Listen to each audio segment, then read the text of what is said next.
All right, bro. Tennis has taken over our life. I cannot believe it. I truly cannot believe it. I have never liked tennis in my entire life. Hated it. Probably one of my least favorite sports.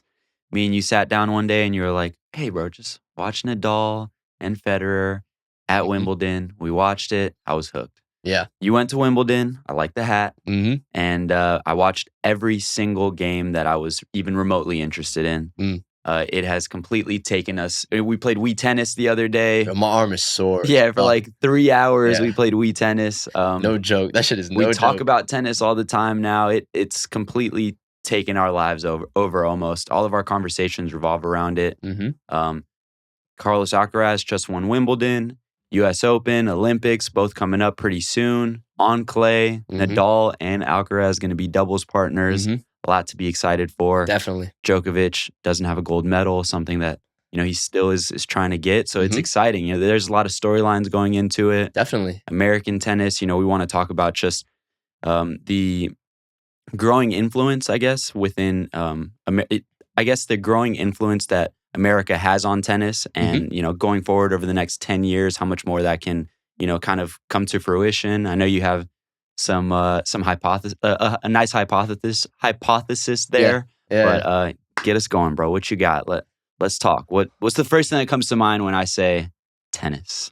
When you say tennis, well, I mean, first of all, tennis has a new superstar, and we're definitely going to dive into that in a little bit. I mean, Carlos Alcaraz is on top of everyone's mind right now. Of course. He is making tennis super exciting to watch, and the fact that you and I got hooked that quickly is exemplary of that. You know what I mean? Sure. The fact that we're hooked, he's so exciting to play. I think that we're at a transition right now in the sport, and there's a lot of conversations to be had about tennis right now. Obviously, we'll have our on-court conversations, but there's a lot of stuff that's happening off the court as well that I think that we need to cover. And that definitely pertains to the growing popularity of the sport in the US and also just globally as well. For sure. So that's kind of what I think about when you say tennis. Obviously, like you mentioned, the Olympics is around the corner. And then we have the U.S. Open right here in our backyard right after. And we also have the Mubadala Open as well, right. which is an ATP 500 next tournament. Week, right? Starts next week. Yeah. Exactly. So there's a lot going on in our neighborhood here in the U.S., but also on the East Coast for sure. in and of itself. And I think just a general remark, what's fascinating about tennis is that it's a year-round sport. And if you've watched Breakpoint before, I'm sure many people have. Yeah, that's another thing. We've been watching Breakpoint. Watched both seasons in a week. So them motherfuckers are smart, man. Because they follow the F1 strategy. They just made a documentary and released it. And they're like, this is how we hook younger fans. Smart. It worked. It worked. Yeah, it's working. And so if you've watched Breakpoint, you understand that the players are constantly going through. I mean, it's just trials and tribulations throughout the year, like country to country to country, week to week to week, tournament to tournament to tournament. And then just the mental toll that has on a tennis player, maintaining your ranking throughout the year, making sure that you're good enough where you stay relevant, one, from a marketing perspective, but also just to earn enough prize money to actually make a living as a professional player. I think it's very, very different from being an athlete or being a player in a U.S. sport, for example, or a team-centric sport. Basketball, baseball. Like football, right? Because they get contracts. So they don't have to worry about the next, 3, 4, 5 years. It's very much so like eat what you kill, Pretty much, yeah. So it's really that's actually a good way to put it. It's a very survivalistic, survival of the fittest type of sport. You know what I mean? And it's so brutal, I think, man. I don't think that you and I in the past, and maybe a lot of other people, really ever recognize that. Yeah. We look at it as a wealthy sport and for the pretty boys, but it is gritty and tough, man. Exactly. The mental fortitude needed to be like an all-time great, or even just someone who can supply their own life through tennis is tough. Exactly. We were just talking about, country to country to country, week to week to week. Dude, that takes a toll on the mental, really bad. It must be hard to have a home base, build a family if you're a tennis player. That cannot be easy. Oh, yeah. And I've heard some stories, I think we talked about Nadal where his wife left her job or something like that. Federer. Federer. Yeah. And I mean, it's crazy, bro. There is no other sport like it in the world in that sense. It's definitely one of a kind. It is one of a kind. And again, that's why it's so fascinating. And I think that also when you pull the curtain back and you look at the evolution of the sport or the history of the sport, it's a very unique history. It's a very interesting history. And again, I think one of the things that you alluded to was the fact that it's typically thought of as like a high society sport. I mean, it is a high society sport, and I think that's a pretty understood thing. Yeah. But I think the fact that the sport is evolving to slowly allow players from around the world, but also from from all across society, from any socioeconomic status, to actually participate and to try to become an athlete is something that should also be discussed as well. You and I are very passionate about that. We've talked about that in terms of the NBA, in terms of the NFL, how they're thinking about globally expanding, how they're trying to help really teach people about the sport, not just to create fans, but also to encourage them to also play the sport. You know? Yeah. So it's very fascinating to see the ATP, the WTA, and just the tennis in general really try to move toward that. I mean, obviously, it's not a perfect world, and there's a lot we're going to talk about to just highlight some of those imperfections. Yeah. But the reason I think why we're having this conversation in part is one, because I do think that it's growing in popularity in the US. For sure. I don't think there's any doubt about that. For sure. There's a discussion to be had whether maybe it's not as popular among consumers or spectators, right? I think there needs to be a two-sided conversation. Okay, it's popular as a sport in terms of as an athlete. There's a lot of kids that play it. There's a lot of kids that play it. Yeah. But maybe as a consumer, it has yet to catch up. Yeah, I'd also wonder. We go back to it's a high society sport almost. I wonder if the lower the kids that are lower on the totem pole, I guess, I don't know exactly how to put it, but they don't have easy access to tennis. No. And tennis lessons are expensive, and there's no. It's either it's weird. Those sports are like you have to play soccer, you have to play football, basketball. It's never tennis. You never think of tennis as something that like everyone can play. Yeah. And I think that might be like a part of the problem. I think it is. What do you think? I think it is. I definitely think that's part of the problem. And I remember someone commented this on like YouTube or something where they were saying that, well, one, tennis is historically a Europe sport. It's a European sport. It was first played in the 12th century in France. Lawn tennis was invented at Wimbledon, actually, in England in 1873. Crazy. And actually, I don't want to go on a tangent, but real quickly, like you and I have had discussions about the NCAA and amateurism. Amateurism actually stemmed from tennis. Interesting. Right? The idea that, hey, sports should not be played for the sake of earning money or earning a living. It should be played for the sake of being played, right? That was an ideology that stemmed from Wimbledon, from the All England Club, which is based in Wimbledon, right? Cool, that all that happened in the late 1800s. Okay. It does have a history of being a high society sport and very, very closed off, right? And as I was saying, someone commented on YouTube where if you grow up in Europe, your chances of playing tennis are much, much higher than, let's say, if you grew up in Africa. Yeah. There's no presence in Africa. If we look at any of the ATP tournaments, if we look at any of the WTA tournaments, if we look at any of the Grand Slam tournaments, none of them are in Africa. That's a great point. None of them are really, well, there are in the Middle East, but there aren't in Africa. So it's like, those are millions and millions of people, if not billions of people, that are kind of being dismissed or overlooked by the sport, and that could be included in the sport more, right? So I do think that it's slowly happening, but there's still a conversation to be had about what these organizations could do, what these tours could do to actually recruit players from around the world and make it more of an accessible sport. Yeah, I think to look at it from a different lens, I think it's great that we've had athletes like Serena Williams, Venus Williams, even Frances Tiafoe, like guys like, people like that show young kids that maybe don't have wealthy families that, hey, I can go play that as well, right? Yeah. And it's important to have like proof of concept if you're a young kid in America, especially, right? Yeah. They need to have role models, right? Exactly. So it's great that we're seeing like a growing influence, even if it's slight, you know. But I'd like to see more done, right? I'd like to see more.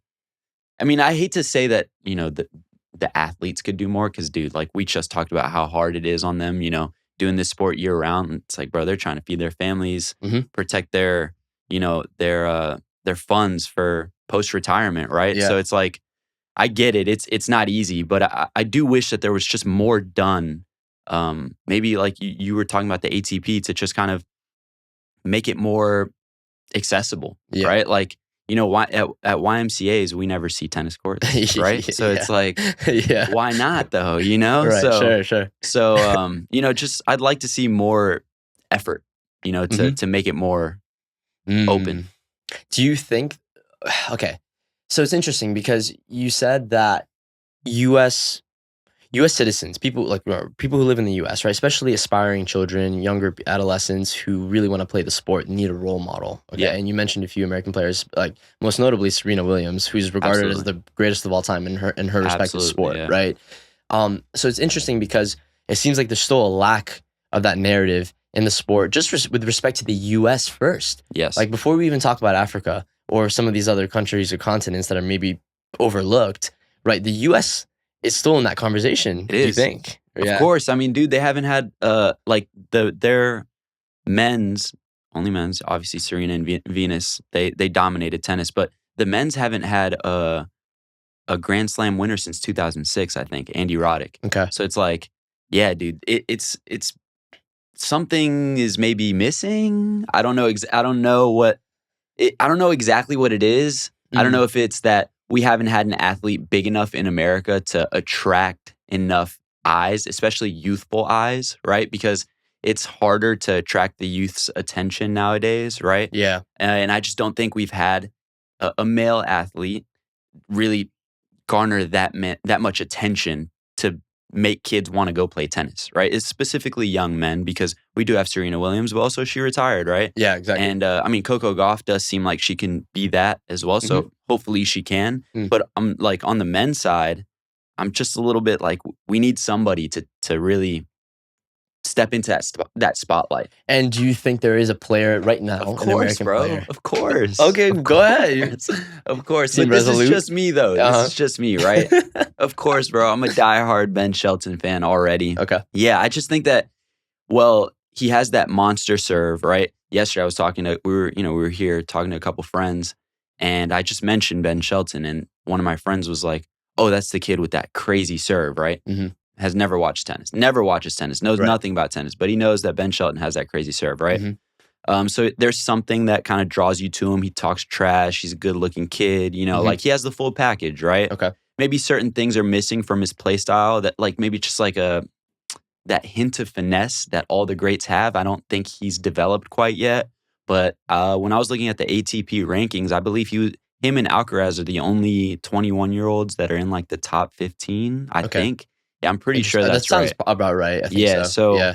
Okay, so I have this whole thing because I watched all of Breakpoint, right? Yeah, you haven't binged all season. Yeah, my brain's been running. Okay, so they built it up in the last episode of Breakpoint as Tommy Paul, Taylor Fritz, Francis Tiafoe. One of these guys needs to take that initiative, step into that spotlight, win a Grand Slam. The U.S. is almost dying for it. That's the narrative they're building throughout that entire episode, right? And in the back of my mind, I had already known what happened in that U.S. Open where Shelton beat Tiafoe. And they weren't giving Shelton any like camera time, no interviews, no nothing. So I was like, where's this going? Because I know how this ends, right? Yeah. So, and throughout the season, they try and build up Taylor Fritz as maybe he's the guy. Because, he beat Rafael Nadal at Indian Wells. He beat him again in the ATP final in I don't know exactly where it is. I think it's Fort Worth, but whatever. So, they keep trying to build Fritz. And then Tiafoe had that incredible 2022 U.S. Open where LeBron was tweeting about him. Michelle and Barack Obama were there. He almost looked like, oh, maybe this is it. Maybe this is it, right?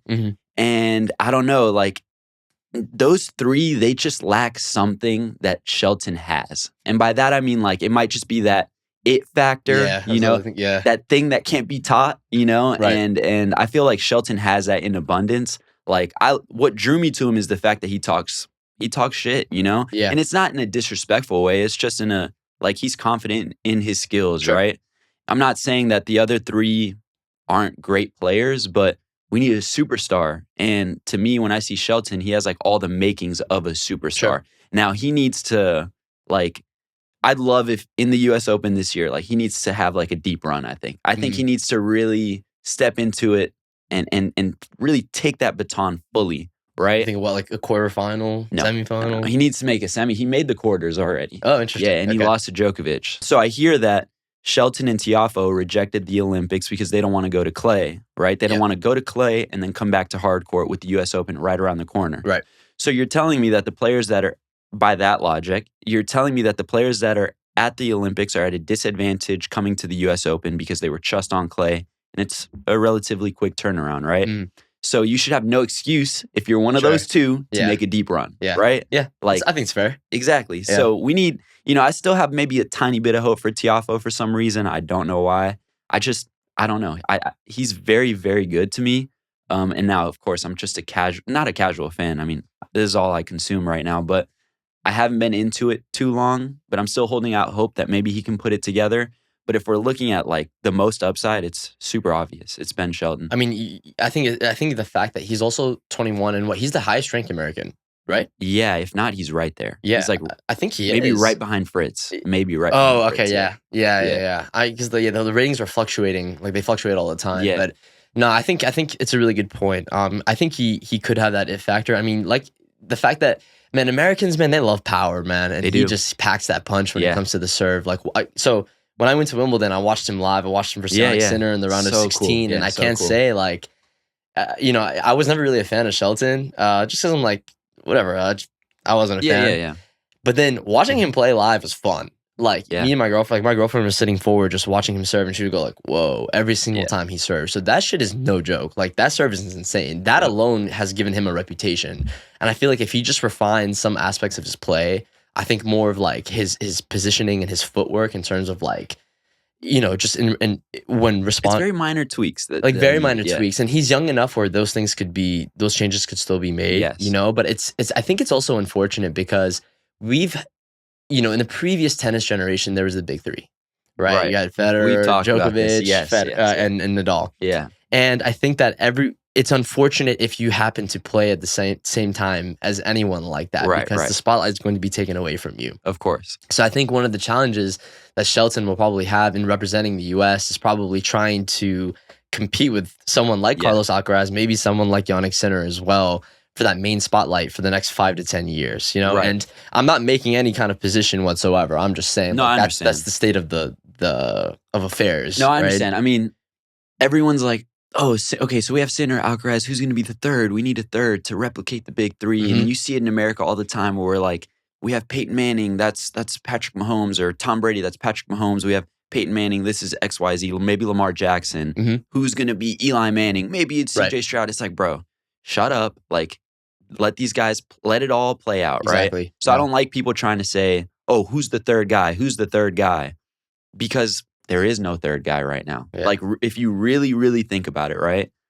People were saying that maybe it's Rune, I don't know how you say his name, from Denmark. I think he's from Denmark.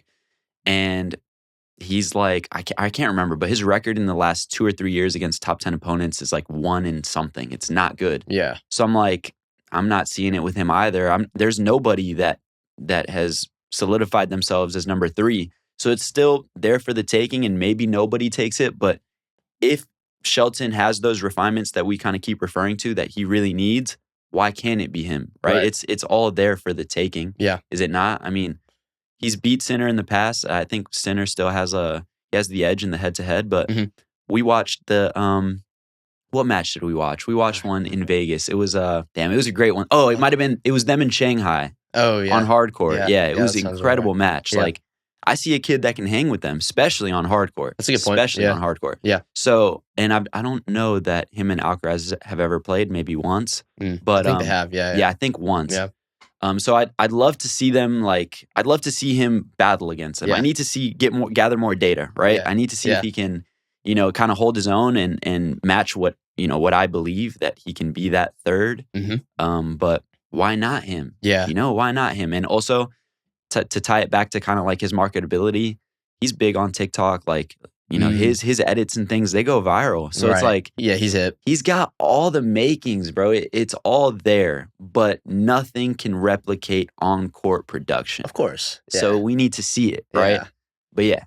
I guess we're in like, I just think if America wants to continue that growing influence in the tennis world, they need an American star. Yeah, I think badly, at least in men's tennis. In the men's, I think the women's will be fine, especially with Coco at number 2. I think she's number 2 right now. Yeah, and she's so young, and she's already won it. There's proof of concept. She's already won it. Sure. I think on the women's side, like the brand's just gonna get even stronger. Right. It was Serena, Venus, Coco. Yeah. Right. I hope I didn't skip over anybody. But on the American side, it's been like Sampras, and then a black hole. Pretty much. You know? Yeah, with a few here and Yeah, there. Andy You mentioned, like, Roddick Andy Roddick. and like, and, yeah. yeah. But like, come on. Yeah. That was like 20 years ago almost. Yeah, man. It's just so fascinating to me because, you know, we're trying to figure out, okay, like, yes, we know that the sport is becoming more popular in the US, and we've just addressed this problem, the issue where we're lacking that role model, right? That American athlete in tennis who's dominant, right? Who's actually winning, or at least winning consistently enough, Yeah. winning titles, even if they're not Grand Slams, just ATP titles alone, right? Yeah. And we're still waiting for that. But at the same time, it's fascinating to me because the US has such a strong influence on the sport. It's unbelievable, you Yeah. know? And so it's a weird dissonance that exists right now where it's like, And I mean, sorry to cut you off. No, but please. maybe I'm completely wrong in saying it has to be an American. I mean, Carlos Alcaraz is a freaking dog, bro. I don't want to cuss. I'm trying to stop cussing on these pods, but like, he's such a fucking dog. I'm sorry, yo. I'm sorry, dude. He's such a dog, man. So like, much for trying. He's disgusting. Like, he's actually disgusting. Yeah. The play style is incredible. Yeah. And when I bring him up to the most, again, brought him up to our friends yesterday, he's like, oh yeah, that guy's insane. Yeah. I've never heard this guy mention tennis ever in his life. Yeah. We've been friends for a long time, but he knows who Carlos Alcaraz is, Yeah. right? Like, oh man, the play style is incredible. He's very marketable. We talked prior to this, like, you know, in the UFC, they have stars that don't speak a lick of English, right? Yeah. Alex Pereira, the most notable. He is right now the face of the UFC. Yeah. We don't have to go on like a tangent about him. He's incredible, right? Mhm. He has all the because of his fight style, Yeah. right? Same for Alcaraz. It's because of his play style. But Alcaraz speaks clean English. He's a good-looking dude. You know, he has the Nike sponsorship now. 10 years, $200 million. Yeah. Of course, they're going to try and like market him here more. Yeah. So, you know, because the money's behind him, right? So Exactly. they have to. Yeah. So maybe it doesn't have to be an American. Maybe Alcaraz can be the guy that kind of ignites young kids to want to play tennis. And like, what do you think? I mean, I agree with you, and you brought up some real good points there. I mean, first of all, with the whole Nike thing, like, yes, it was 10 years, $200 million, and you know what's interesting is that Nike also backed Jannick as well with a very similar deal, 10 years, Wow. $158 million. Wow, okay. Yeah, both of them were actually signed to Nike earlier in their career, around the time they went pro. Okay. So Alcaraz had a prior deal with Nike in 2019. It was renegotiated last year, and then it was announced, I think, this year. And then Jannick in 2018, he also had a deal with Nike. So it's interesting because Nike was already on the lookout for the next rising star, right? And I think that they're actually replicating their strategy during the Big Three era when they signed both Federer and Nadal to deals as well. That's right. Right? They also made custom logos for both of them as well. That's right. Right? And now you have Carlos Alcaraz who's getting his custom logo from Nike as well, right? So yeah. he's already walking right into the elite class, right? Just if you look at history alone. And someone was saying like Nike is a marketing machine. So if you have Nike behind you, you will become ultra popular all around the world, but it's an American company, right? So we're sitting here talking about US popularity. So that's what I was going to ask you. Okay, Yeah. so this leads to like a big question, and it's what are the benefits of having an American star over Alcaraz being the guy, right? Like, why do when we have conversations, why do we both kind of feel like, yeah, an American really needs to kind of make a name for himself? Why don't we just immediately say, well, Alcaraz can be that? Because, I mean, he clearly has something that maybe nobody else in the sport, you know, has ever had. Yeah. So it's like, why do we feel like it has to be an American? Or why do we, you know, when we start the conversation, why does it always kind of lean that way? Yeah, well, you know, it's interesting because this alludes to the first ever episode we had on this podcast, which is about the international players in the NBA and whether it requires an American to be right to really push the NBA forward. Why would it need to be an American? Well, I would argue this, right? And this is more of like a psychological perspective, but Americans are very individualistic people.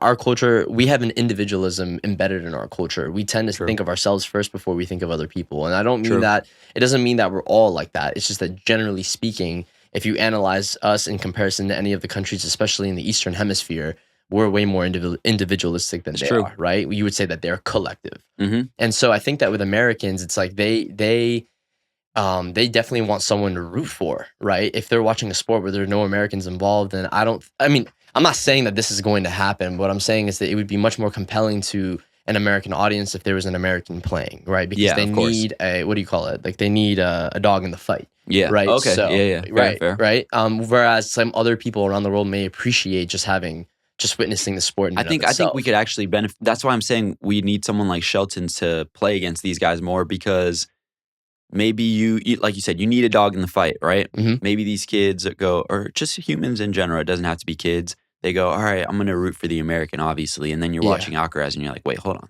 I want to go watch that guy. And I think instead, that right? probably will happen. So we do that. So it's just important that even Americans make it to that level, to kind of exactly, like they draw the most eyeballs, at least in the US Open and obviously in any tournaments that are here in America, right? Yeah. So it's like, unless you're a diehard tennis fan, right? Yeah.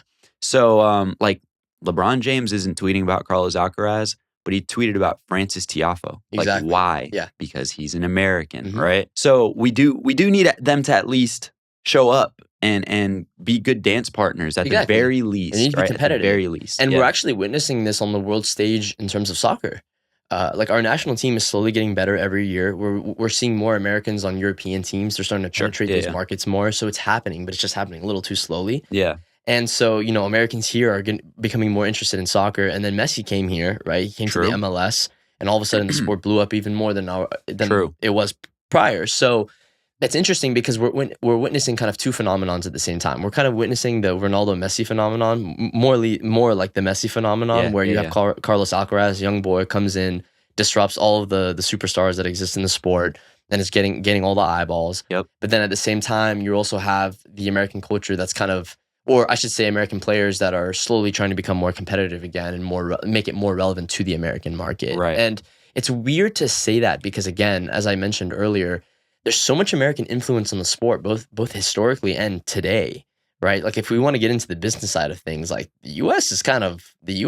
controls the mass majority of like, if we talk about broadcasting rights, they're all U.S. companies that own them, by the way, or vast majority of the broadcasting rights, not just in the U.S., but in Europe as well. Oh, wow. Okay. Yeah. Wow. Right. So it's like you have that aspect. Then you have the fact that the U.S. Open set a record attendance ever for the most people at a tournament across all the Grand Slams in their history. They attracted 950,000 people last year over a 3-week period. Damn. And that was right after the Australian Open attracted 900,000 people over a 2-week period. Dang. This is all in 2023. Wow. Right. So the U.S. Open, and you and I were having a conversation about what makes the U.S. Open a little bit different from all the other Grand Slams. And it's the fact like the stadium is huge.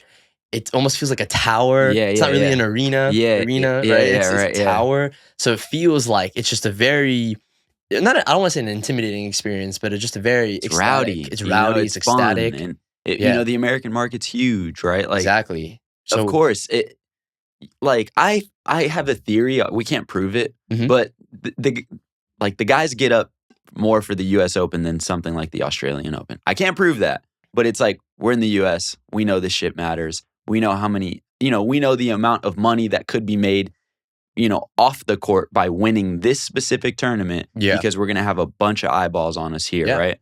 We talked about, when we talked about international players in the NBA, we said if an international player wants to be the face of the NBA, he needs to be able to win titles and kind of like he needs to have like the full package, right?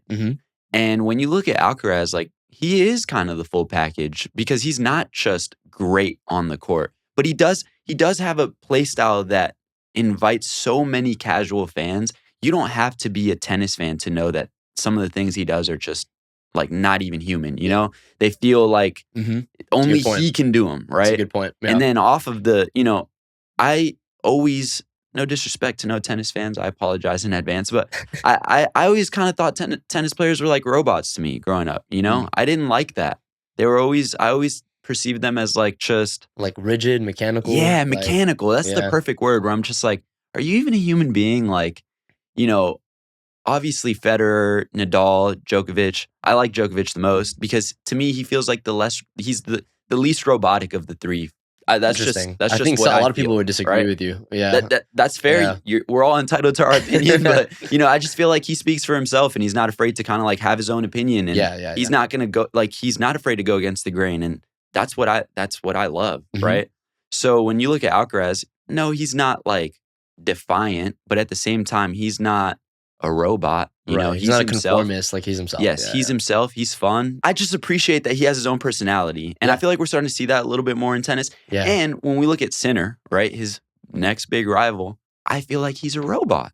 I feel like he's he's exactly what I'm referring to in a Yeah. way, you know? Where I'm like, is that guy like a real human being? Like, does he have real thoughts? You Sure. know? Yeah. Everything looks so mechanical, like you said. So it's that European. Yeah, it's just something about him. He's where the I'm just Russian like, in Rocky. exactly. Where I'm just like, bro, do you like you do anything outside of tennis? You know, and not to make it like that, but at the same time, like I want to feel like you're a real human being. Yeah, exactly. Yeah, and it comes back to that marketability aspect, right? Like what you were referring to with Shelton, Carlos Alcaraz also has it, and I think what the ATP and the WTA are doing really well right now, and I'm gonna refer to Breakpoint again, but I think it's a really important thing to mention is that they recognize the importance of that marketability among their players, and so they're really putting all these top ranked players in the spotlight now, right? All of a sudden, we get to see what Taylor Fritz is thinking. We get to see, you know, with all the women's players, and everyone is just thinking, right? So it's like we get a firsthand experience now into the real world of like what tennis has been for as long as it's existed, right? And how it looks like today,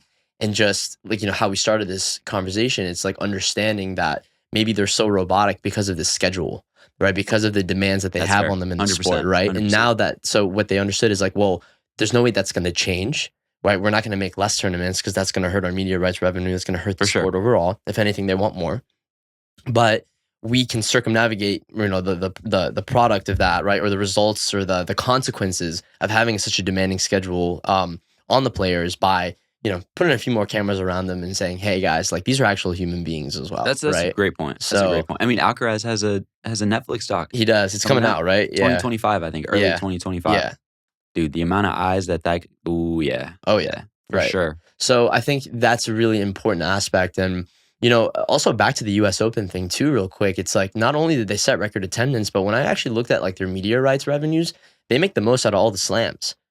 Really? Yeah, they have more than Wimbledon. Yeah. Wow. Yeah, they have a $770 million over 11-year deal with ESPN alone, just for the US broadcasting, right? So the US Open is making $770 million over the course of 11 years from ESPN. Okay. Right, to have the exclusive broadcasting rights for the ESPN in the US. Wow. Right, and then if you want to just know the numbers for the other slams, we don't know what the Australian Open number is. It's undisclosed. But for Wimbledon, it's $627 million over 12 years. And they also renewed in 2021 with ESPN, right? And then the French Open is really interesting because it's actually transferring from NBC and the Tennis Channel to Warner Bros. So Warner Bros. Is now going to be paying $650 million over the next 10 years to broadcast the Roland Garros, both in the US and in Europe. Interesting. Yeah. Okay. So it's interesting because the US Open actually is making the most money out of all the 4 slams. And remember, these are the most prestigious tournaments in tennis. They're all independently owned and they're independently managed. They're not part of the ATP or the WTA. Yeah, that makes sense. Right. So the US, this is why this is such an interesting conversation, is because the players are trying to make it happen, right? We're trying to find that relevance through the athlete in the sport in terms from an American perspective. But on the other side of the coin, you have all of the U.S. businesses controlling almost everything.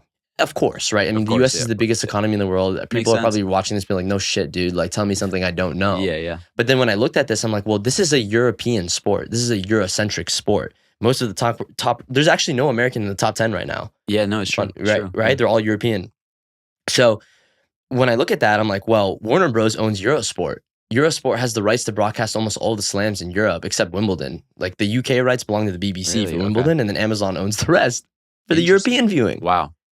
Right? So you have ESPN, Warner Bros. It's dominated NBC. by America. Yeah, right? Like NBC's owned by Comcast. Like, okay, besides we're the biggest economy in the world, why is it dominated by America? What does America have that? Well, you know, capitalism. Yeah. It's capitalism, man. I mean, like, right? These are all media conglomerates that own all of these subsidiary channels that are across Europe. They have the distribution, they have the capital resources, and you know, I don't know the history of the media conglomerates in our country, but they're fucking enormous, and they literally control everything, both in the U.S. and outside of the U.S. Right? Fair enough. And then now Amazon is making its way in. ESPN, you know, we are critics of ESPN. We've had our fair share of, you know, of stuff on this podcast, but. But like the fact that I'm seeing their name still, like they're broadcasting Wimbledon in the US, right? They're broadcasting almost all the Opens except the French Open in the US and some even abroad potentially. That's like, it shocks me because I'm like, wow, like again, there's that dissonance between having American athletes in the sport that are dominant and then having the US business and the US business people that are dominant in the background, right? So they're dominant, and how profitable would you say they are? Like that deal with you said sorry, one more time, 11 years, how much? 770? So You said for the 70s? U.S. Open, it was $770 million over 11 years. Yeah, okay. Right? How profitable is it? I'm not sure Yeah. because, I will say that the financials in tennis, like the overall economics in tennis, are very opaque. We don't have much transparency in the sport. Disclosed, And yeah. it actually it leads me to talk about kind of what the ATP is doing right now. Because I was going to say, like, these are just the slams, man. Like, we're not even talking about the WTA and the ATP and how much they're actually making and what they're trying to do, right? Yeah. The overall industry is very, very fragmented. And this has been a historical thorn in the side for the tennis players and the tournaments that are involved because there's just so many participating parties, both on both sides, right? You have all these tournaments in ATP, all the tournaments in WTA. Then you have all the individual four slams that Which are is competing for attention, for right. viewership, for media rights, for the players to come and play, Right. to do well, all this stuff. Which is why I like, how much room for growth is there? I think there's a lot of room for growth. And in what ways would you say? I think what the ATP is doing right now is very, very smart. They're taking a page from the playbook of the NFL and they're trying to centralize the sport, right? The sport is extremely decentralized for the reasons that I just mentioned. Everyone is fending for themselves, just like what you said about the players in the beginning and how they have a demanding schedule throughout the year. They're fending for themselves. Well, in a way, the tournaments were fending for themselves, right? And then the players on top of that are fending for themselves. And then the tour, the circuit, which is the ATP as an institution, is also fending for itself. There's no other superior body that controls its economics, right? So you have the WTA and the ATP are sister organizations, but they're not legally affiliated with one another, right? Like it's like the NBA and the WNBA, right? The WNBA is kind of on its own. I mean, the NBA props it up with subsidies and everything, but it's actually something I respect in tennis is the fact that the WTA is a very impressive standalone organization, especially considering it's a women's sport and that women have historically been overlooked in sports. I can't prove this, but do they not make the most money of any women's sport, tennis? Ooh, I don't know. I would not be surprised. And what's kind of, I'll tell you this. So this relates to the conversation that we're having about why the U.S. is very important for the sport of tennis. The WNBA literally just signed a new media rights deal. Right. Obviously, we were tuned in with that. They're going to now make $200 million a year. That is insane. Yeah. They were making $60 million supposedly before that. They went from $60 million to $200 million, just like that, right? Thank you, Caitlin Clark. Thank exactly. you, Angel One player Reese. did that. Yep. One player. Okay, several players Easy. did that, Yep. but you're right. But Caitlin Clark was kind of the main name. Of course. Yeah, of all course. right. The ATP last year made $203 million in media rights revenue. ATP, men's tennis. Oh, okay. We don't know how much the WTA made because they're not public information. But we can use that as a proxy. The ATP made $203 million, man. And think about how many. There's 60 plus tournaments across 30 countries in the ATP. That is like the Masters 1000s, the 500s, the 250s, the ATP finals, all of that combined only made $203 million. Something's missing. Something is missing. And it's the fact that it's a fragmented industry, right? And so what's happening? So I think people need to know about this. This is not somewhat old news, but I think that we're kind of witnessing it happen right now. We're witnessing the proof of concept, something that you've said a few times with the players. We're also witnessing a proof of concept of the reformation that's happening in the ATP. The ATP is being the most innovative in the tennis world right now because they're like, hey, we're not making as much money as we can. We have 1 billion viewers globally. Great point. We're all around the world. Why aren't we making as much money as the NFL is or the NBA is? Like, what's wrong? And it's the fact that they don't have control over all the tournaments in the ATP tour, right? Wait, what? They don't have control over the economics, or they didn't have control over the economics for each of the tournaments in the ATP tour, right? So think about Miami Open, Indian Wells, the Madrid Open, the Rome Open, right? It's like they're spread across all of these different legal jurisdictions, different geographies, different time zones, different laws, right? Different people who are promoting those tournaments. Everyone has different incentives. Why would they work together, right? At least initially, why would they work together? They're fighting for their own. So the ATP said, you know what? We're going to come up with a plan and we're going to try to centralize all of it, at least everything under ATP. So that doesn't include women's tennis, just men's tennis, right? And they're saying, hey, okay, it's called the One Vision Plan. Okay. It was proposed. Yeah, it's cool. It was proposed by the chairman, or at least it was promoted by the chairman of the ATP. His name is Andrea Gaudenzi. And basically, the plan was approved by the ATP board in June of 2022. In January of 2023, it was implemented for the first time. So we just finished the first year of this plan in motion. Okay. And you know what happened? Everything went up. They brought in $50 million in new money. Wow. They set a record attendance across 22 tournaments in the ATP. Makes sense. Right? And they're now instituting more, they institute a new profit sharing mechanism with the players. Right? So it's like, imagine, we've talked about the NFL and its players. We've talked about the NBA and its players. Right? We've talked about the fact that they have CBAs. There's collective bargaining agreements in these leagues. Tennis doesn't have that. That's insane. Yeah. That's insane and really bad. Yeah. It's really bad, right? And you know what made me like Djokovic even more, man? He was the one, him and a player named Vasek Pospisil in 2020 came together and said, hey, we're going to form a players association. Wow. Right? A players union. You can think about it like a players union, but legally it's not a union, right? And they formed it. It's called the PTPA. So it's the Professional Tennis Players Association. Okay. And they said, hey, we're going to try to give tennis players a voice again, right? So it's interesting what's happening in tennis right now because, again, it's kind of mimicking the evolution of U.S. sports. It's just a little bit behind. Yeah. Right? You're in the early seed phase. Yeah, exactly. You're starting to see the players, they want a voice again, right? They're trying to form whatever's a resemblance of a union because they're actually freelance contractors. They're not employees of the ATP, by the way. Yeah, they're freelance contractors. No, I mean, it makes sense. Exactly. Makes sense, yeah. So I say all this because the ATP is recognizing the fact that they need to have control over the economics of all of the tournaments, and they need to think like the NFL, which is, hey, let's negotiate your media rights deals for all of the tournaments, okay? And you guys will all get an equal share depending on the prestige of the tournament. Makes complete sense. Right? That's how it should be. Exactly. So the NFL has, it's obviously it's a trade association, but it has a for-profit arm. It's called the NFL Properties. Well, the ATP has a for-profit arm. It's called ATP Media. ATP Media now controls the media rights negotiations for all the ATP tournaments. And in exchange, each tournament gets an equity in the ATP Media. Right? So if you're an ATP the NFL Masters 1000 tournament, you now get like a Class A share in ATP Media. And then if you're an ATP 500 or 250 tournament, then you get a B. It's called like, B shares, whatever, Fair. Right? But that's the point. It's like, hey, you're all going to get equity. Yeah. And hey, you're all going to get the distributions. Mm-hmm. And at the same time, we're actually going to give 50% of the profits to the players.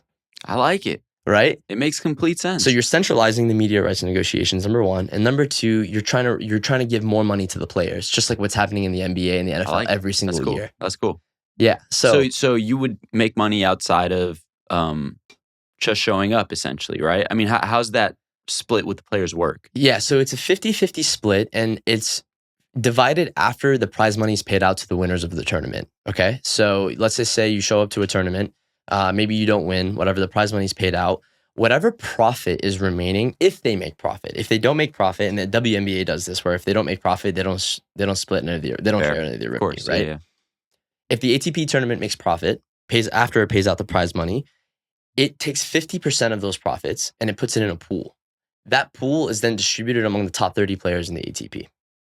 Okay. So if you're a top 30 tennis player, or men's tennis player, you're looking good. I like this.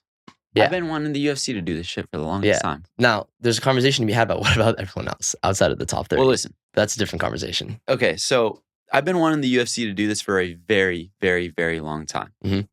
I understand that it's harder to maybe protect all, because, UFC has like 700 fighters, I think, on the roster. They make the argument, 700 fighters, that's a lot, whatever. But I'm like, bro, if you're a top 15 fighter, if you're in the rankings, you deserve some extra insurance, maybe actual health insurance, something, something to ensure that these guys are protected and can actually do this full time, right? So how many ATP players are there? Ooh, I should know this. I actually don't. Okay. There's a lot. I don't like the fact that it's just top 30. I'd like if they could extend that just a little bit more, right? Just to kind of widen the umbrella, right? Carlos Alcaraz doesn't need that extra money, right? I mean, if we're being honest, a guy like him is the last one to really need that money. Yeah. There are guys that are deeper in that lower half of that top 50 that do need the extra bit of money, right? Yeah. So I like it and also feel like that's not enough. you know? For now. Yeah, I but think it's a start. Yeah, it's a step in the right direction. And that's great. I mean, I like it. I like it. It can only do good, right? It can only incentivize athletes more. Like, all right, you know what? We got to get in that top 30. We got to make more money. It's like the UFC, they do to keep bringing it back. Because, you know, in the UFC, it's the same deal. What I say at the beginning, you eat what you kill, right? Where in that sport, it's brutal. And through learning more about tennis, I was like, man, I see a lot of parallels. I see a lot of similarities because, like, I read an article about a kid he's not a kid anymore, but he was like 19, 20, 21, and he was like really struggling. He had like no money in his bank account, and he's just going to tournament after tournament after tournament. And I'm like, dude, it's a struggle out here for people who aren't that great, right? So I do like that this like kind of implements more incentive and you know, to bring it back, I completely lost my train of thought and now I regained it. But in the UFC, they incentivize you by being a champion. If you're a champion, you get pay-per-view, but only a champion gets pay-per-view. Sure. So if I'm a champion and you're fighting for the belt, like you want my belt, you don't get pay-per-view if you win. You only get pay-per-view if you win the next fight. Okay. Once you have the belt, and it's yours, right? Yeah. And I hate that because it's like, bro, that is crazy. Yeah. Only like the 1% of the 1% of the 1% make anything above $1 million. Yeah. Right? So that really frustrates me. But I do feel like with tennis, it's like not as hard. You know, it's like, all right, you got to get into that top 30. You got to be very active on tour. That shit is hard. Don't get me wrong. I'm not trying to make it seem like it's easy, but at the same time, like it's not, you don't have to be number one, number two. Yes. You know, it could be way worse, right? So you're right. At least they're heading in that right direction. Right? I agree. Yeah. I agree. And, you know, what's also interesting, and this is what I also like, I actually like this about the women, like the WTA, and actually the ATP doesn't do this. I didn't know this. The WTA has a 125 circuit. Did you know that? No. So it's like, you know how you have like ATP 250? They have nothing below that, but the women's have the WTA 125, which allows like even lower players to actually play. Interesting. Right? So I'm seeing hints of, like, I'm seeing very, very smart strategic moves across both of these organizations that it's like, okay, you are going in the right direction. Like, these are the right ideas. They just need to be implemented correctly. They just need to be reeled in and executed correctly. Is there something missing that you would like to be added? Like, is there? Well, I think right now it's more of like, hey, can you guys successfully do this? Can you successfully negotiate the media rights for all these tournaments? And it sounds like they did because they literally just renewed. So ATP specifically, well, it's actually both of them. The WTA and the ATP both renewed their media rights deals with Sky Sports. Okay. But guess what? Sky Sports, it's owned by Comcast. Okay. Right back to where we started, which is about the US. So they understand that. They're like, hey, I think they're leaning in more to the US a little bit, or at least they're embracing them more, if they didn't before, because they understand that all the money is there, right? Of course. Now what they're doing is they're tying up the loose ends in terms of execution and in terms of just the economic structure of the actual sport itself, right? They have the media rights in place. But if you want to increase the value of those media rights in the long term, you need to get your affairs in order. You need to clean up your house, right? Wow.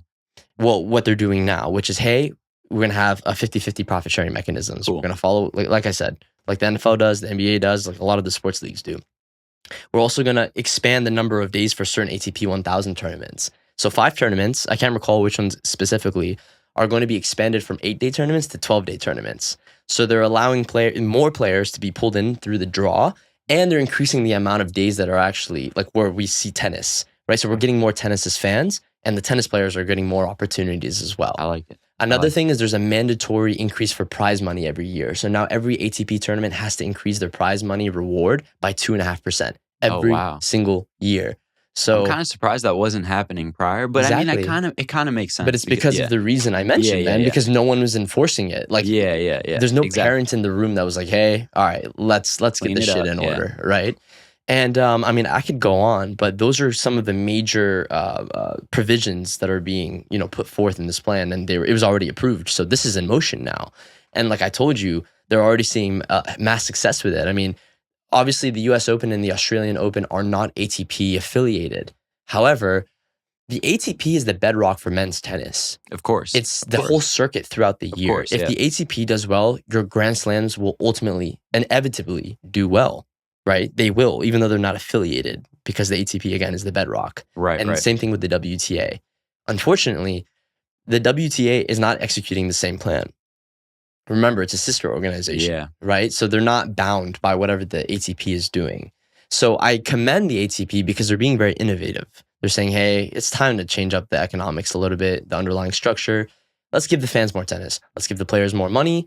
And let's treat this like a real business instead of having it be a free-for-all between all the tournaments across the world. Now that we kind of understand the numbers, now that we kind of understand, the athletes a little bit. Yeah. Something I don't like in America is the locations of some of these tournaments. I like Miami. When me and you talked, we were like, yo, we want to go to, what were the 3 or 4 spots? We said Monte Carlo would be awesome. Yeah. Madrid. Yeah. Roland Garros. Yeah, for sure. Because the locations are sweet, right? Yeah. But then, we talked Madrid, right? But then there's ATP 1000 in Cincinnati. Like, bro, who the fuck is going to go to Cincinnati? Yeah. Well, I don't like that. I think I don't like Everyone that. living in Cincinnati is like, fuck you, dude. I'm sorry. But I don't like that. We can do better than this. Yeah. Los Angeles. Somewhere else, please.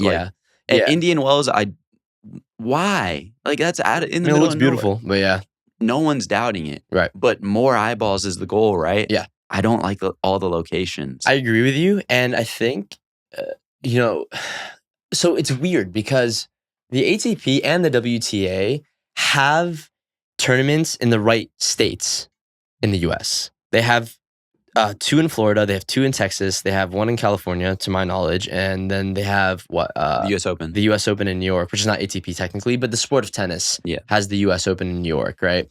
And those are the 4 most populous states in the US. Right. So they're doing that correctly, right? But like you said, it's you're referring to the urban spots. Come on, bro. You're referring to like the urban spots, and I agree with you. Yeah, we need max eyeballs. We should talk about this since we're having this conversation.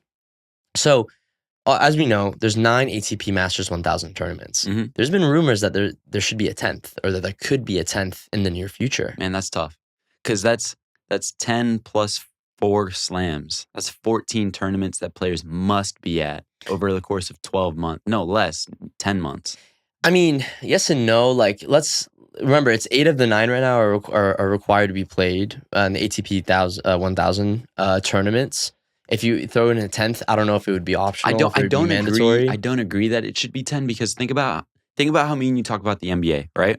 We say, man, if they shorten their schedule a little bit, or we love how the NFL, the NFL is so great because we only get 20 games a year max, pretty much, right?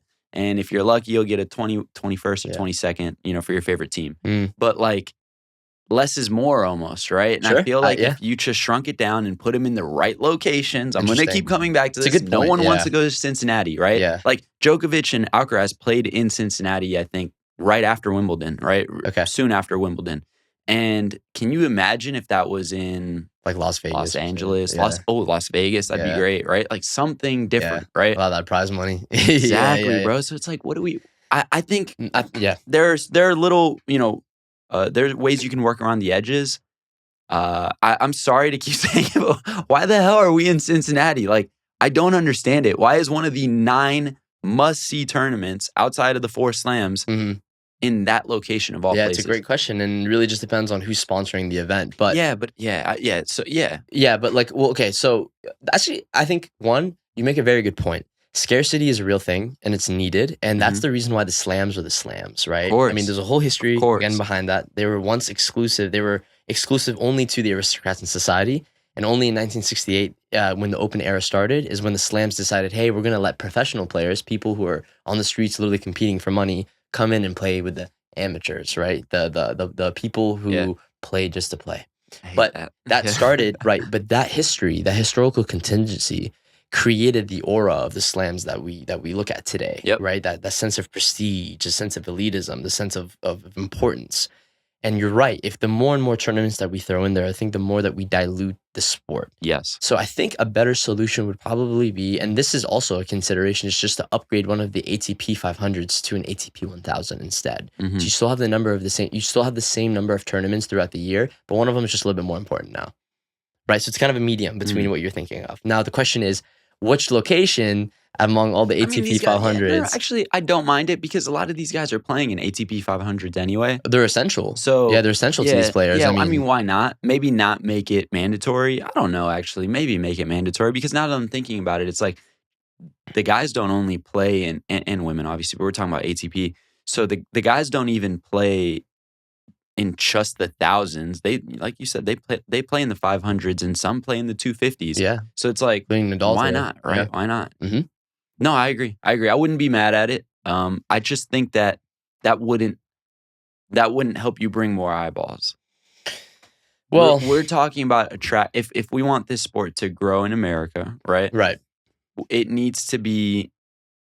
You can't just tell me, oh, there's a big tournament in Oklahoma. I'm gonna be like, I don't give a damn. Like, right. So location matters. No, to you. we'll watch. We'll watch. Yeah. Right. But if I'm a casual fan that knows nothing, Yeah. I will watch. I just Zverev lost in Hamburg today. Yeah. How the hell do I know that? Like, I kind of have a problem now, right? Like, of course, I will watch, right? Yeah. But I think if you want casual fans, it needs to be in more populated areas where it's like, hey, there's a big tennis tournament. Carlos Alcaraz is in town. Who the hell is Carlos Alcaraz? Watch these highlights. Great, let's go. Yeah. You know, it needs to be more. Well, it needs to matter more to the players. It has to matter more to the players to attract them in the first place, right? Mm-hmm. So, for example, the Mubadala City Open is about to happen in a week or two here in DC. And what's interesting about this is actually, so it's an ATP 500 level tournament, okay? Which means it's pretty important for some players. Maybe not. There's a lot of good names coming. There are a lot of good names coming, but someone like Carlos Alcaraz probably won't be showing up, right? And that's partly because... Well, he'll be in the Olympics. Yeah, I guess the Olympics is happening at the same time, so that's unfortunate. Yeah. I mean, I don't know if he would come anyway. It's a good question. He wasn't there last year, not to my knowledge. And that's just because there's way more 500 tournaments than there are. I mean, there's 13 compared to 9 ATP 1000s. But beside the point, these tournaments, right, in order to attract players like that, they have to become an ATP 1000 tournament. That's that's what they're vying for, right? Sure. And it's interesting because there are it's interesting because Saudi Arabia is also coming into the picture, not to bring them in randomly, but it's like all of a sudden, you mentioned this, that the Miami Open now is being sponsored by PIF, right? The Public Investment Fund. There are talks that Saudi Arabia, especially through the PIF, obviously, is trying to bid for that 10th ATP 1000 tournament. So interesting. It's interesting because, you know, we're talking about the influence of the US, right? One, through the players, but two, also on the business side of things. And what's interesting is that I think that by embracing kind of the US culture behind, you know, by doing the profit sharing, by centralizing the media rights negotiations, by just following the playbooks that US sports have followed, you're also allowing more investment to flow in. Sure. Now, there can be debate. Maybe they're not the right investors to let in. That's not for me to say, right? Because right now, I think we can all agree that they just need more money to flow into the sport just for the sake of growth. So that's what I would say, right? It's like, you know, I think you make a really good point that we don't want to saturate the sport too much because these players are already getting injured. They already have... Sure, but these tournaments are already happening, right? Like the 500s are already right, happening. If you upgrade one of them, yes. Right. Yeah. But if you create a whole new tournament, right, then that's a different story. Because the Mubadala City Open is a fairly recent development. It hasn't been around It used to be a 250. Oh, it was? Yeah, and then it got upgraded 90% sure it used to be a 250. Okay, and then I got it upgraded to a 500. Exactly. So you also want to show the promoters of these tournaments that there's potential to actually become a more prestigious tournament, that there's room for growth. Just like a player or a company wants a promise or wants the ability to grow in an economy, you want to give the promoters the same kind of idea, right? So it's interesting because it's like its own little micro economy, or it's like the players are participants and the promoters are participants, and then you have the fans who are participants, right? Right. And you have to incentivize everyone to tag along and to join in and to contribute, right, in order to grow the economy as a whole. Right. So that's how I see it. Yeah, I was gonna say like, well, maybe the US should get the 10th ATP 1000, but I kind of quickly went back against that because I'm just like, no, I mean they already have 4. You said 4, right? Well, they have 3 ATP 1000 tournaments. Yeah, and then there's the US Open. Yeah. And then that's not even including ATP 500 and 250 tournaments, right? Yeah, so just so the people know, there's 10 ATP tournaments in the US already across all the levels, and there's 11 WTA tournaments in the US already. That's why I was like, nah, they don't need the 10th. But right. I would say, I'm sorry, Cincinnati, I love you. Indian Wells, I'm sure people that are, you know, diehard tennis fans are going to say, you know, you can't jack tradition, you know, Indian Wells is iconic, blah, blah, blah. Look, man, you want to be more well known, go to more populated areas and host big tournaments there, I promise you'll get way more fans. Mhm. I promise you'll grow way more. Like, you would never see any celebrities be, courtside at Indian Wells like that, right? Now, Sure. you put it in Los Angeles.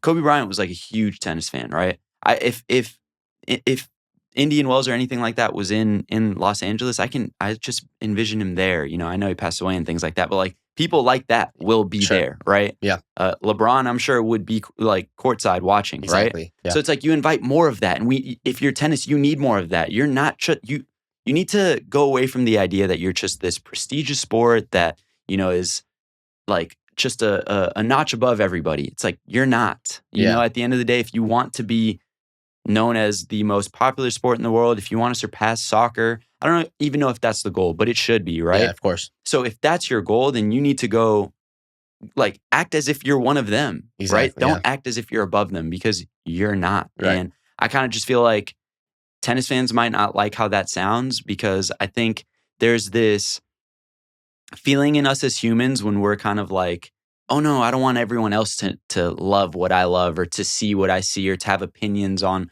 It's the purist versus tourist argument. And I get it. Trust me, I feel that way about the UFC sometimes. I feel that way sometimes about basketball.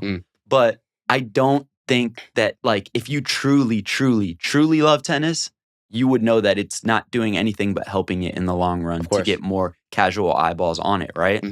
The feeling I feel when I watch Carlos Alcaraz is the same feeling I feel when I watch Messi or LeBron, or I'm just amazed, right? Like, I'm in my seat. I will not go on my phone if he's in the zone, right?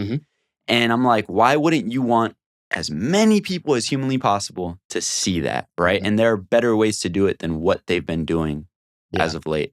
So I do think that we can do better with locations. Sorry, Cincinnati. I don't mean to shit on you guys. At least you guys have Joe Burrow. But, you'll be all right.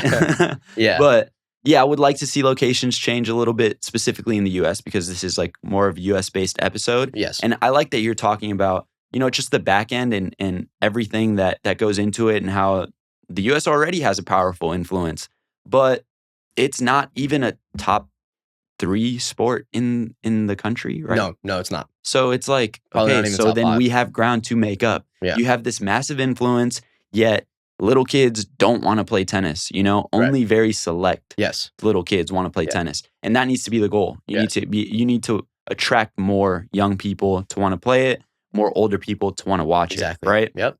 So I think that they can improve. It was like kind of as a joke in passing where I was like, I don't see any tennis courts at YMCAs, but there should be, make it happen, bro.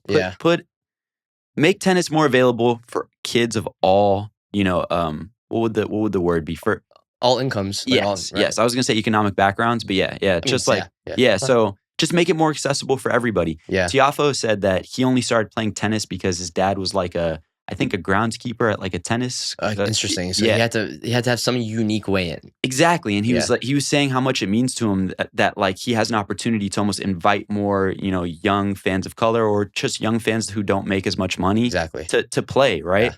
And I'm like, that can't be it, We can't just have somebody that was lucky to play, invite more young kids to want to play. We need to be better about that, right? Yeah. So I would definitely like if that was taken more seriously. And then lastly, the production on the court matters the most, right? Like tennis is lucky that Carlos Alcaraz exists. Yeah. Think about it, bro. They are lucky because post Big 3, it was not looking great, right? And now you have a guy that could be better than all of them.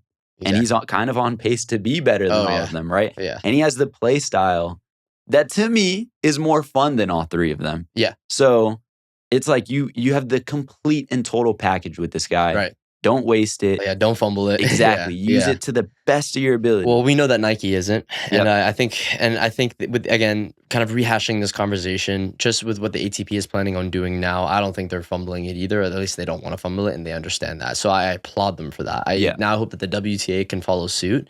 And I think that, again, just to rehash our conversation overall, it's like, Exactly. To do what you just said, I think there's a marketing perspective where the companies as well as the organizations themselves have to make more of an effort to market their sport and to market the people in their sport, Yes. to market their backgrounds, to Yes. show people that there's hope, number one. Mhm. Number two, like you said, is probably to actually think about the locations that they host these tournaments in, right? Make them more accessible, make them more available in more concentrated urban populations and not in the middle Yes. of nowhere or in more prestigious locations like Monte Carlo, for example. Right. Even though that's cool, but it's like, is I'm not cool. going to Monte Carlo to watch tennis. Right. Not yet. We One day. will. We One will. day, For you know. sure we but will. not right now. I'll Right. go maybe to Miami if I can afford a Southwest flight. Mhm. Right. So you're right. So consider shifting locations or adding new locations. And you said Miami. Yeah. Cincinnati's closer to us. Yeah. Sorry. That's I true. keep going at it, Exactly. but like, Yeah. it's because, it's Miami, dude. Yeah. Of course we're going to go there, right? That doesn't mean they're the better tournament. We don't Right. know. Like, we don't know that for a fact. But Yeah. at the same time, it's like, look, we already are gravitating towards that one more than any other. So, Yep. And I hate think, to keep, but yeah, go ahead. yeah. And then, we have the Washington, D.C. Open now as well, which I love. And I think that when you consider, again, the reformation and the economics for the ATP, you're also increasing the prize money for all of these tournaments too. So it's all going to trickle down. And I don't like to use that word because it has like a Republican connotation, but it is going to trickle down, right? Now that you're sharing the revenues more evenly, you're going to see the equity emerge. You're going to see the competitive in the sport emerge even more, and hopefully yields more, like lower barriers to access, Agreed. So, yeah, man, again, it's growing in the US. I think we both agree. The question is whether it will be a U.S. athlete that takes the reins or whether it be Carlos Alcaraz or someone new who comes in the next few years that true. will take the throne, or at least will compete for the throne and make the sport even more prevalent.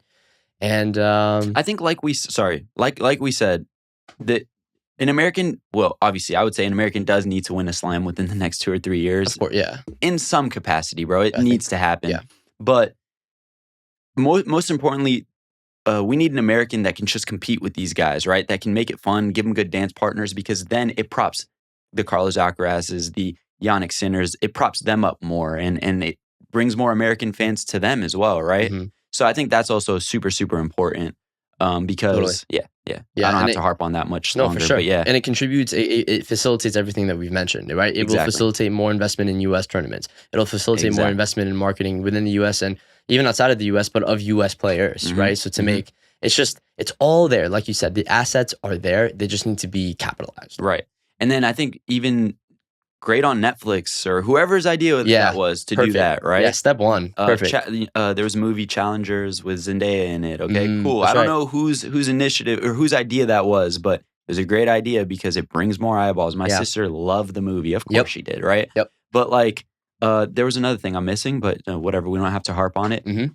Serena Williams doing an ESPN documentary right now about her career. Like, that's great. Anything that can bring more casual fans in, do it and keep doing it. Yep. The fact that me and you are even having this conversation shows that it's working to some capacity. Yeah. Because we are not tennis fans at heart. It was like an acquired taste that we love, and we're like super into it now. It's working. It's working slowly. Now let's make it work faster. Yeah. If possible. Right.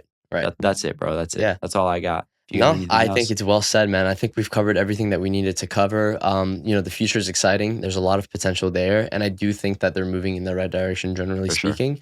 I'm excited to watch the Olympics. I'm excited to watch the U.S. Open. Yeah, I'm also excited to watch the ATP finals. I just want to see more of these players play. Mm-hmm. And I think the sport's headed in the right direction. Let's see if Djokovic can, finish That's off who his I'll be rooting career for. with, tip the hat and just see if he can win one more. That Yeah. number 25, that evasive, or elusive, I should say, number 25 major. I hope he wins the Olympics. That'd be awesome. I would yeah. like to see him win the 25th major What as would well. you say is most important? Well, you If think you're it's him. I think it's the gold. I think it's the 25 Why? because he would be the undisputed GOAT He across already women's. is. Well, you say that, but then you have like Margaret Court, who's also won 24 majors in women's tennis. Sure. No one's ever won 25 ever. Sure. What era is she in? I should know this. Not in this era. That's for sure. Exactly. Right? And I'm not hating on her at all, but Serena would probably dog her. So it's like let's just be real, right? Probably.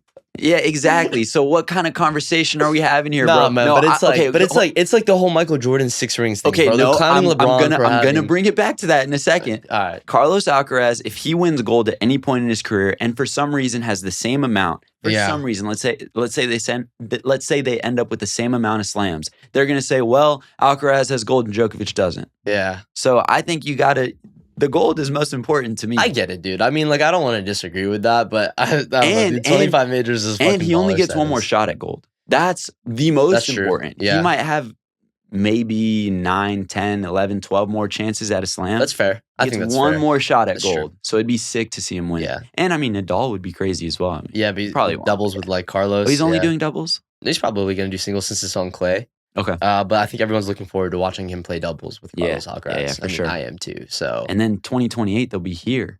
Yep. So it'd be on hard So that's court. another thing to consider actually in this conversation is, wait, so the Olympics is going to be here in 2028? I didn't know that. I swear it's in Los Angeles. Because we had the World Cup in 2026. 28. Yes. Okay. Los Angeles. Wow. I didn't even think about that. Well, there you go.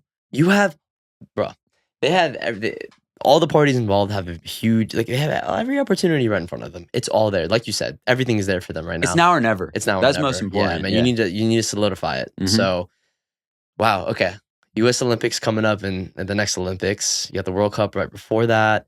And then you have all the ATP tournaments, all these players competing. It's there, man. The marketing, like Nike's always relevant. These, the broadcasting rights owned by all these U.S. companies. Like everything is there. Everything is there. It's just a matter of the players, succeeding, like you said, and making a statement about lowering the On-court barriers to production is access. king. So yeah, Anyway. let's just hope for more entertaining matches that bring in more casual fans. That's it. Well said. Peace.